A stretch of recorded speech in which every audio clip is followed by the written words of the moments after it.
One of the oldest and most useful tools is the axe. Through this series and working our way up from the Stone Age, we've made axes of various forms and materials now. Knapped flint, ground stone, cold work native copper, and several cast in bronze. Now in the Iron Age, we have an even better material, iron. So we need to forge a new one inspired by the emerging marauders that wreaked havoc, the Vikings. What we eat today comes from generations of trial and error, accidental discovery, and an ever-expanding trade. We're exploring the origins and the history of some of our favorite foods of today, as well as the tools were invented along the way to make them. My name is Andy, and this is How to Make Everything. While we were in the Bronze Age, the last axe I made was a replica of the largest Bronze Age axe ever discovered, found in modern-day Denmark. Today we're going to make its younger cousin that these same northern Germanic people made some 2,000 years later. Starting in the 8th century, these expert sailors would begin expanding outward and be known for raiding and pirating surrounding lands, where they would become to be known as the Vikings. There are many myths about Vikings, such as the horned helmets they never actually wore, or that they were dirty savages. In reality, they were actually unusually hygienic and well-groomed for the era. It's likely they would have enjoyed today's sponsor. Oh hey, I didn't see you there. I don't know what my line is. Thanks to Manscaped for sponsoring this video. Historical records tell us that in addition to being fierce warriors, the Vikings also put a high value on good grooming practices. Viking men were known to keep their well-groomed beards and hairstyles. Though there aren't any records if or how they kept their man parts trimmed. Hopefully they didn't use their battle axes as razors. Lucky for us, Manscaped makes it easy to keep men's nether regions looking and feeling fresh. They have cheeky named gear such as the lawnmower and the weed whacker. Rechargeable, waterproof electric trimmers that are durable and designed not to nick or snag. Plus their line of bath products will keep you and your boys feeling clean and fresh. Click the link in the description to see their whole product line. If you purchase their specially discounted Perfect Package or the Performance Package, they'll throw in a free pair of anti-chafing boxer briefs and a travel bag. Click on the link below and get 20% off plus free international shipping when you use the promo code HTME. Alright, so I'm back with Adrian, who previously helped me with a few other projects. We made a sword, we made a saw, we got a few other ones coming up, and today we're gonna make a Viking axe. So this is a reproduction of a Viking axe made by Arms and Armor. It is a lot different than what people think a Viking axe actually is. It's a lot smaller, it's a lot lighter, but there's reason for that. Viking axes would only use the high quality steel right down at the bit and use wrought iron for the rest of the axe. That way they can save their good steel and still have a functioning tool. They would use these from the kitchen to the battlefield to fine woodworking. They'd use it in every single aspect of everyday life. Wrought iron and steel would both potentially be produced during iron smelts like the ones we've done. The steel would just be the portions of the bloom that alloyed with some additional carbon. The steel bits would be recognized as being the stronger metal and be separated for uses like this. We went to work forming the head of the axe. First, the wrought iron. We're going to fold the head onto itself so that the initial shape will be kind of like a butterfly with a blade split on each side of it.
Once up to shape, we cut the blade off from the rest of the stock.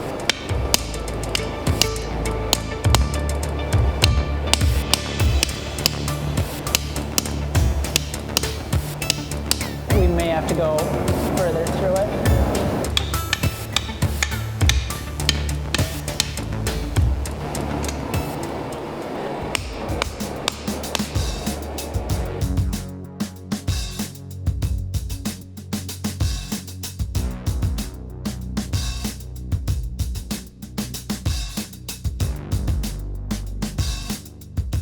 then bent it back over itself to make the socket for the handle.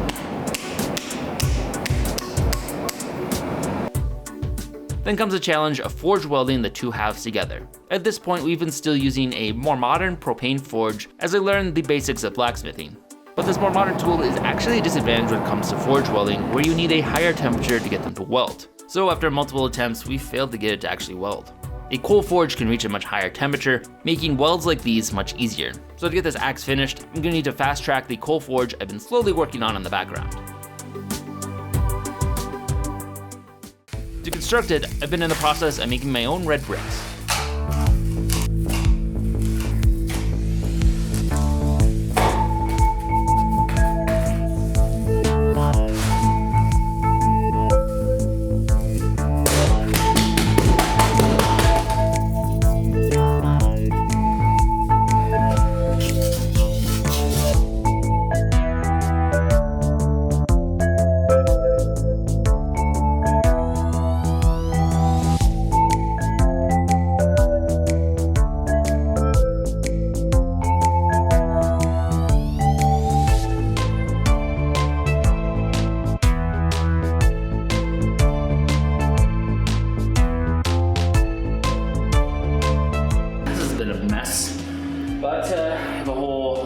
Assortment of bricks here now, varying quality, definitely an art. That one looks amazing. Trick seem to be to freshly wet the mold every time, otherwise it gets sticky and less than quality.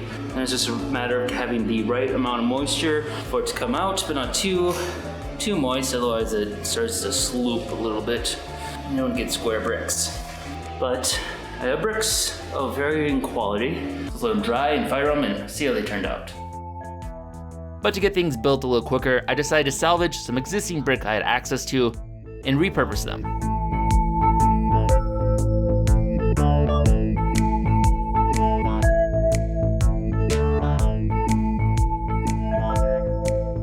To hold everything together, I'll make mortar out of lime made by firing limestone mixed with some clay. Then I'll need one more tool to build it, a trowel.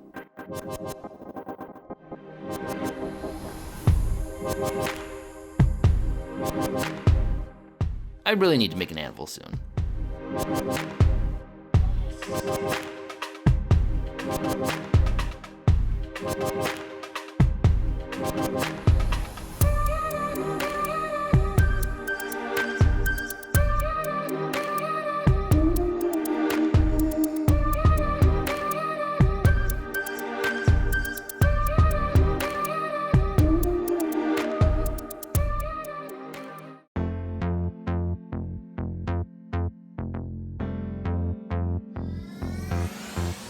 Alright, so kind of just making this up as I go based on a few different examples I've looked at. So basically got it built up to the right height. The chimney will eventually go over here and out, and that will vent out all the toxic fumes and smoke. And then here will be kind of the work area. Got a scrap piece of metal that will hold the hot coals so I don't damage my bricks. And that'll be kind of where everything actually gets heated. There'll be a pipe with a bellows blowing into it. This will extend out to about here. I'll give you a little bit extra working space, and that's pretty much it. Kind of just learning as I go. It's a little messy, it's a little crooked, but I think it'll work.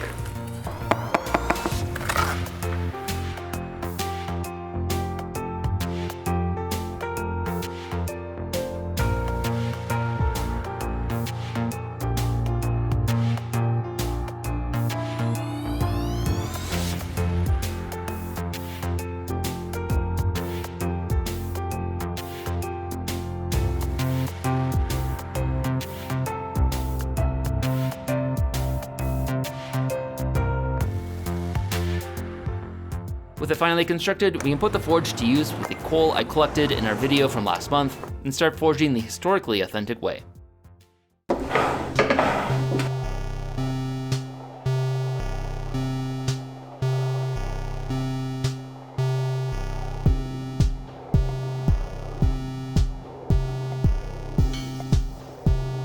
With the new forge finally reached a high enough heat to get the weld to hold. Now I just need to weld in the piece of steel for the blade.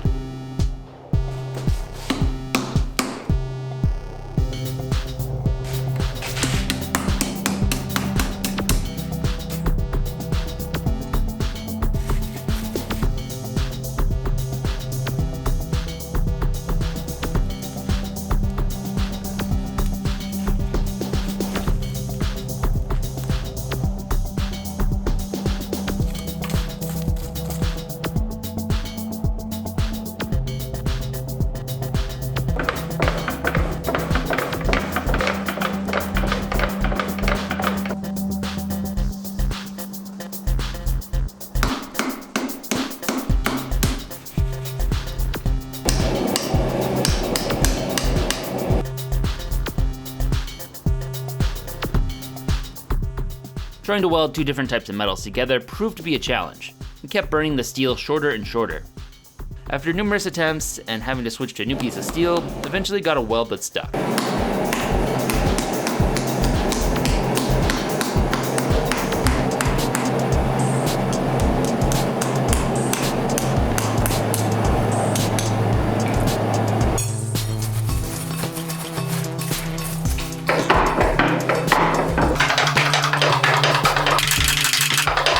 Next, it's quenched in oil. This helps strengthen the steel on the blade. Small. Note to self, I need a better bucket. The last step is to temper it at a low temperature, which helps reduce the brittleness of the steel. While the blade tempers, let's make the handle.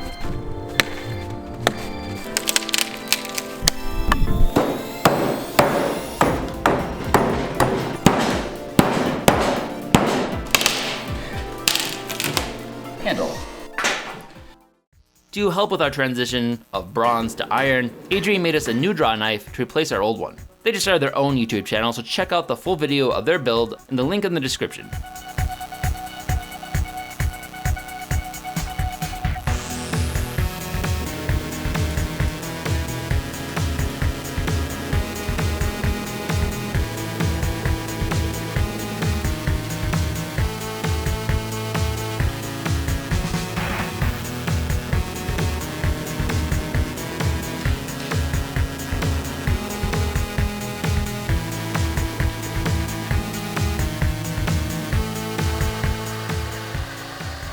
Besides helping me with the forge, Adrian also made me a custom draw knife to replace the bronze one we previously cast with Gregg. Also lent me this shave horse to help hold the handle while we shave it down to make it nice and easy.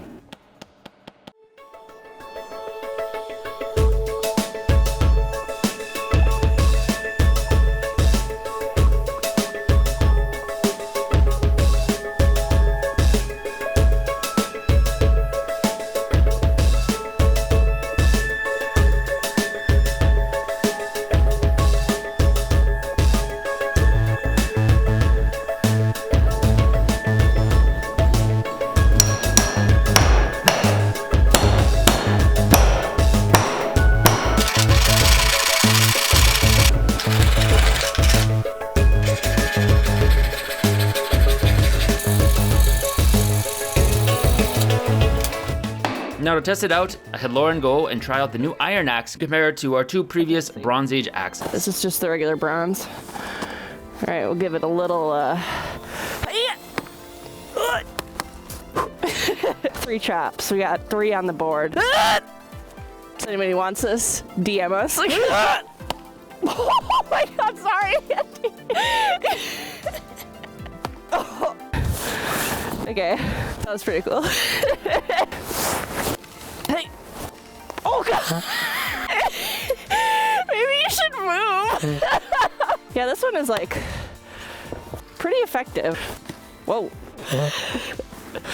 This is nice. Okay, for this bronze guy, I'm just gonna do 1 chop, see what happens. All right, so this one isn't very deep, more of a wound. Now moving on to iron. All right, so that one's definitely way deeper. Whoa, cool. All right, we were well over there and now we're over here. Now instead of chopping, we're gonna give it a good throw. You better get out of the way, Andy.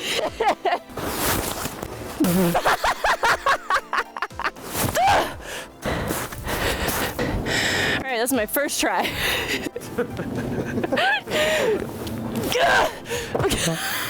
All right, I'm gonna try the iron boy.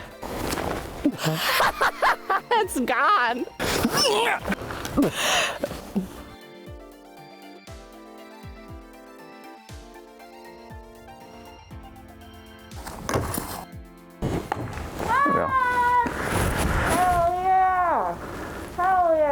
Alright, so here we have the completed Viking axe, all ready to chop, and we can tell that it is definitely a major improvement over the bronze. The bronze ones have been very useful for cutting wood and getting everything chopped. The big disadvantage though is they don't really hold an edge, and I just sharpened it before I went out and I can already tell it's dulled. But now having an actual sharp iron axe is going to be very useful for all of our upcoming projects. So we can use this for pretty much anything. Chop our food, chop our firewood, chop our enemies. Can do pretty much all of it. So to complete this, we had to build the prick forge. We got that made now, so we can really start moving forward with the blacksmithing and work on some more difficult projects. Then for our Patreon supporters, we've been a little bit behind on sending out to our top tier, but I'm making these axe-inspired ulu knives. They're mostly for chopping, but to all of our $75 patrons, you can be getting one of these, be catching up on what we owe you. And thank you to all of our other supporters on Patreon. Without you, it's not possible to do the series. So thanks for your support, and thanks for watching. If you enjoyed this video, be sure to subscribe and check out other content we have covering a wide variety of topics. Also, if you've enjoyed these series, consider supporting us on Patreon. We are largely a fan-funded channel and depend on the support of our viewers in order to keep our series going. Thanks for watching.